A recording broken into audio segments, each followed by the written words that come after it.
నేటి తంత్రం ఛానల్కి స్వాగతం సుస్వాగతం. ఈరోజు ఈ వీడియోలో దేవీ నవరాత్రులలో దుర్గాదేవిని వివిధ రూపాలలో పూజిస్తూ ఉంటాం. శరన్నవరాత్రులలో 5వ రోజు దుర్గాదేవిని స్కందమాతగా పూజిస్తాం. ఈ తల్లిని పూజిస్తే భయాలన్నీ తొలగిపోతాయి. నవదుర్గా అవతారాలలో 5వ రోజు స్కందమాతాదేవి యొక్క అవతారం.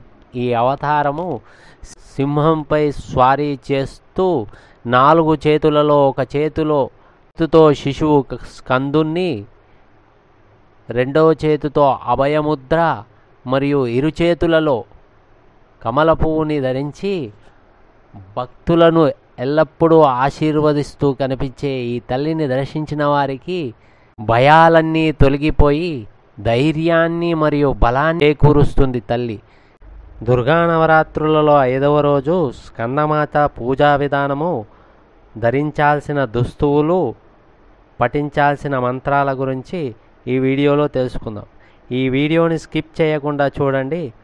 పూజా విధానాలను మరియు పఠించాల్సిన మంత్రాలను ఆచరించి స్కందమాత యొక్క అనుగ్రహానికి పాత్రవండి.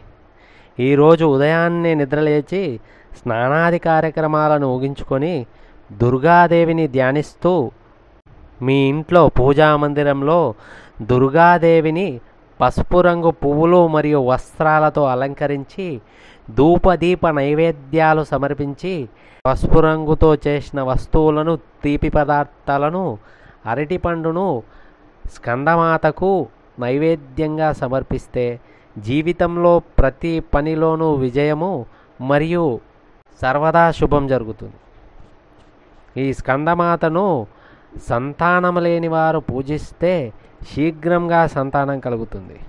ఈ సంతానం లేని వారు ఈ స్కందమాతను ఉదయాన్నే నిద్రలేచి పసుపు రంగు వస్త్రాలను ధరించి స్కందమాతను పూజించి అరటిపండును నైవేద్యంగా పెట్టి ఆ అరటిపండులను కన్యలకు, మాతలకు ప్రసాదంగా ఇస్తే వారి యొక్క మనోభిష్టాలన్నీ నెరవేరుతాయి, శీఘ్రంగా సంతానం కలుగుతుంది అనేది శాస్త్రవచనం. కనుక ఈ స్కందమాత అనుగ్రహానికి పాత్రలవ్వడానికి ఈ విధి విధానాలను ఆచరించి స్కందమాత అనుగ్రహానికి పాత్రలవుతారని ఆశిద్దాం.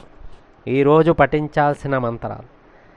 ఈ స్కందమాత మంత్రాన్ని సంతానం లేనివారు ఈ మంత్రాన్ని నిరంతరంగా జపిస్తూ ఉంటే ఖచ్చితమైన ఫలితం ఉంటుంది. మంత్రం: యా దేవి సర్వభూతేషు మా స్కందమాత రూపేణ సంస్థితా నమస్తస్తే నమస్తస్తే నమస్తస్తే నమో నమః. యా దేవి సర్వభూతేషు మా స్కందమాత రూపేణ సంస్థితా నమస్తస్తే నమస్తస్తే నమస్తస్తే నమో నమః. యా దేవి సర్వభూతేషు మా స్కందమాత రూపేణ సంస్థితా నమస్తస్తే నమస్తస్తే నమస్తస్తే నమో నమః. యా దేవి సర్వభూతేషు మా స్కందమాత రూపేణ సంస్థితా నమస్తస్తే నమస్తస్తే నమస్తస్తే నమో నమః. యా దేవి సర్వభూతేషు మా స్కందమాత రూపేణ సంస్థితా నమస్తస్తే నమస్తస్తే నమస్తస్తే నమో నమః.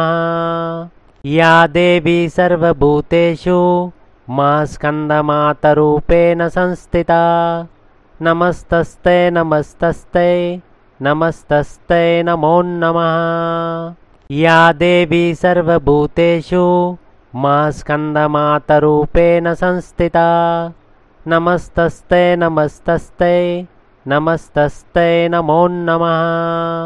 యా దేవి సర్వభూతేషు మా స్కందమాత రూపేణ సంస్థితా నమస్తస్తే నమస్తస్తే నమస్తస్తే నమో నమః. యా దేవి సర్వభూతేషు మా స్కందమాత రూపేణ సంస్థితా నమస్తస్తే నమస్తస్తే నమస్తస్తే నమో నమః.